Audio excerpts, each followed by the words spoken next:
यहाँ लगाई जाएं, यहाँ पे रोज़गार के लोगों को मौके फराहम किए जाएं, इन्वेस्टमेंट बढ़ेगी और रुपया मुस्तहकम करना ये सबसे अहम कदम था। आपको याद है कि कभी 300 कभी 320 जो डॉलर के मुकाबले में रुपए की कदर थी वो फ्लक्चुएट करती रहती थी। डिफ़ॉल्ट से बचाने के बाद अल्लाह का शुक्र है कि रुपया मुस्तहकम हुआ है, उससे एक्सपोर्ट में मदद मिलेगी, उससे महंगाई कम होगी। उम्मीद करते हैं कि इंटरनेशनल मार्केट में अगर ऑयल तेल की मद में भी रिलीफ सामने आएगा। ये तमाम चीज़ें डिस्कस हुई हैं।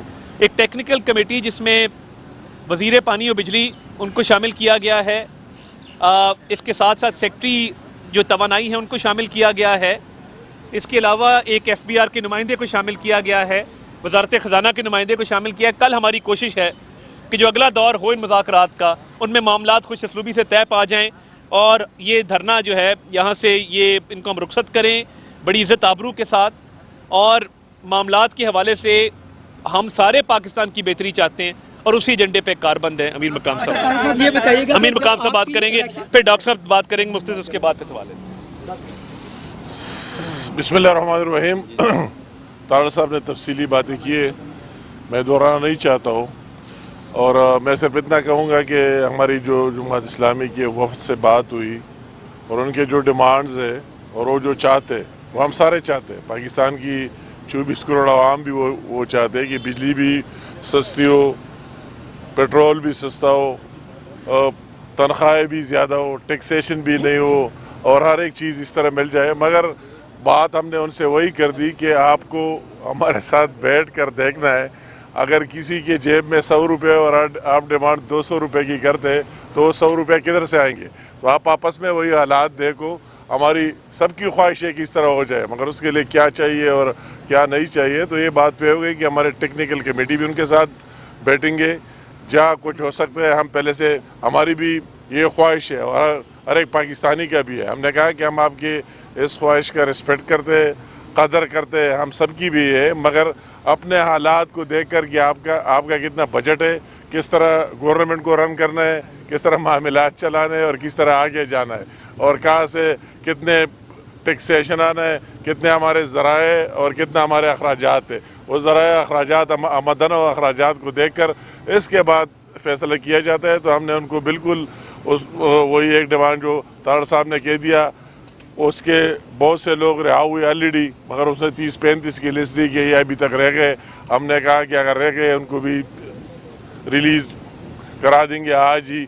और दूसरी बात वही टेक्निकल बात है, तो हमने कहा कि चलो हमारी टेक्निकल कमेटी आपके साथ बैठ जाएंगी, आप देखेंगे, मगर आपको भी आपकी वही एहतजाज रिकॉर्ड हो गई।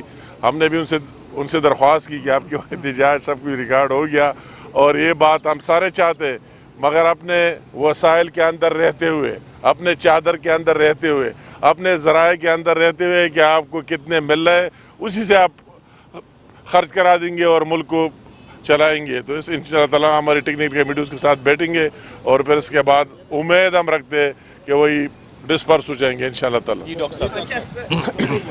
बिस्मिल्लाहिर्रहमानिर्रहीम। देखिए, आज जिस माहौल में बात हुई है जमात इस्लामी से, वो सारी बात जो है वो मेरे दोनों भाई आपसे कर चुके हैं। हमारे पास जिन मुतालबात का उन्होंने ज़िक्र किया, आप यकीन जाने ये बात मैंने उनके सामने भी हमने रखी कि मोर और लेस वही बातें तमाम वज़रा भी कर रहे होते हैं, गवर्नमेंट के दीगर माहिदीन भी कर रहे होते हैं और हत्ता के प्राइम मिनिस्टर साहब की भी ज़ाती और दिली ये ख्वाहिश है। और हमने उन्हें बताया कि अभी 200 यूनिट तक के जो सार्फिन हैं उन्हें जो 50 अरब रुपए की मद में आप उसे सब्सिडी कहें, आप ये कहें कि उनका बोझ जो है वो कम करना, वो पैसे कहाँ से? वो पैसे PSDP का जो बजट था जिसमें MNAs के तरक्याती फ़ंड होते हैं उन पे भी कटौती, यानी उस हद तक भी जाके हमने कोशिश की है कि लोगों को ज़िंदगी में आसानी पैदा की जा सके। बहरहाल जितनी मज़ीद भी हमारे पास स्पेस होगी हमारी टेक्निकल कमेटी उसको रिव्यू करेगी। और आज बड़े अच्छे माहौल में बात हुई है। हमारी जमात इस्लामी के हमायदीन से ये गुजारिश है कि मरी रोड जो है वो पिंडी और इस्लामाबाद की मेन आर्टरी है और पिंडी इस्लामाबाद की अगर आप आबादी देखें तो ये 1 करोड़ से ज़ायद है और इस तरह की रोड जब ब्लॉक होती है तो उससे ये 1 करोड़ लोग रोज़ाना की बुनियादों के ऊपर मुतासर होते हैं। तो इंशाअल्लाह अगले दौर में जिसमें हमारे टेक्निकल लोग तमाम तर चीज़ें उनके सामने रखेंगे, बेहतरी की उम्मीद है ताकि जल्द अज जल्द ये धरना जो है ये यहाँ से ख़त्म हो सके। ताड़ा साहब ये बताइएगा कि आपकी जो इलेक्शन कैंपेन थी नून लीग की, उसमें ये कहा गया था कि 300 यूनिट आवाम को फ्री देंगे, इस पर पूरी आपकी इलेक्शन कैंपेन जारी रही। वो बिलावल साहब का ऐलान था इलेक्शन कैंपेन का।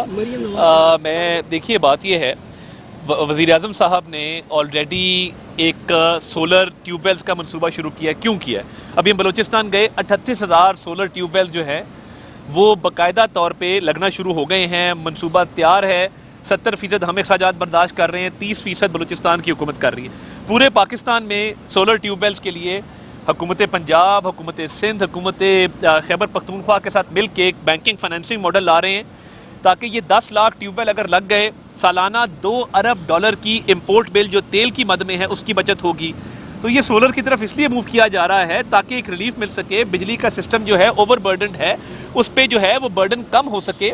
ये सोलराइजेशन के प्रोजेक्ट, ये जो सब्सिडी वाला सारा मामला है, ये इसीलिए किया जा रहा है और Aahista Aahista green renewable energy की तरफ हम मूव कर रहे हैं।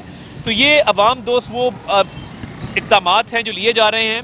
और 200 यूनिट की हमने बात की, 50 अरब रुपया डेवलपमेंट बजट में से काट के जो दिया है वो सिर्फ इसलिए दिया है कि बिजली के बिलों की मद में रिलीफ मिल सके। ये बताइएगा कि इस्लामाबाद को आपने बंद करके धरने को रावलपिंडी मूव किया, रावलपिंडी के शहरी मुश्किलात में इस वक्त ये बताइएगा जमात इस्लामी की तरफ से स्पेसिफिक कितने मुतालबात आपके सामने रखे गए और जायज़ कितने मुतालबात हैं, कितनी संजीदा है हुकूमत इनके मुतालबात मानने में, क्योंकि धरना अभी जारी है, ख़त्म नहीं हुआ। देखिए हम सब पाकिस्तानी हैं, सूबों की और शहरों की तफरीक को मैं इस तरह से पोर्ट्रे नहीं करना चाहता।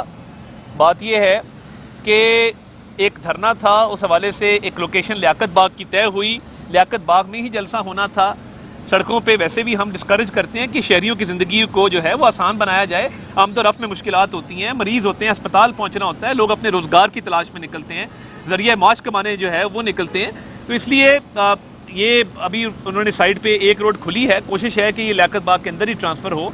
इसको जल्द इंशाल्लाह ताला जो है वो ख़त्म कर दिया जाएगा। 10 मुतालबात हैं जिसमें ज़्यादातर बिजली के हवाले से हैं, कुछ ज़राअत के हवाले से हैं, कुछ टैक्सेस के हवाले से हैं। तो उस पर टेक्निकल कमेटी कल बैठेगी और उम्मीद है कि कल कोई ना कोई खुशअस्लूबी से इसको मंतकी अंजाम तक पहुँचा दिया जाएगा। उन्होंने कहा है कि माहिदों को रिव्यू करें और उन्होंने कहा कि बैनुल अक़वामी माहिदे नहीं है। एक जानिब आप कह रहे हैं कि इंटरनेशनल इन्वेस्टर्स आएंगे, अगर इसी तरह धरने और एहतजाजी सियासत की वजह से माहिदे मनसूख होते रहे तो इंटरनेशनल देखिए कोई इस पे देखें टेक्निकल, मैं इस पर इसलिए कमेंट नहीं कर रहा कि टेक्निकल कमेटी बनाई है जो बातचीत करेगी। अभी ना कोई हम इस हवाले से ऐलान कर रहे हैं, ना कोई इस हवाले से जो है वो कमिटमेंट कर रहे हैं। जो टेक्निकल मामलात हैं, टेक्निकल कमेटी बैठ के हमारे बैनुल अक़वामी मामलात को देखते हुए, हमारी कमिटमेंट को देखते हुए उसके मुताबिक कोई ना कोई रिव्यू करेगा। लास्ट क्वेश्चन, देखिए कल इसी मकाम पे इंशाल्लाह ताला दोपहर 12 साढ़े 12 बजे को टाइम तय हो रहा है। जैसे ही हतमी टाइम तय होगा आपको बता देंगे जी। बहुत शुक्रिया। आज पीटीआई वालों ने भी इसकी हमायत का ऐलान कर दिया। देखिए वो उनका अंदरूनी मामला है, वो पीटीआई के साथ करना चाहते हैं, नहीं करना चाहते, मैं क्या कह सकता हूँ। तो सर ये नीचे रख जो मुज़ाकरात हुए हैं, क्या अभी तक पेशरफ्त हुई है? बहुत शुक्रिया जी। ये जो हुकूमत की मुज़ाकराती कमेटी है, इंजीनियर अमीर मकाम साहब, डॉक्टर तारिक फजल चौधरी साहब, मैं ख़ुद ये 3 रुकनी कमेटी ने कल धरने में जाके मुज़ाकरात की दावत दी थी जमात इस्लामी के वफ़द को।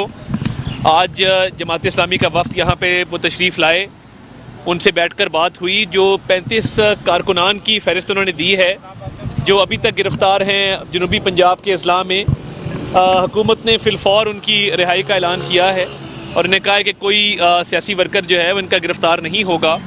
उस हवाले से वो उनकी रिहाई के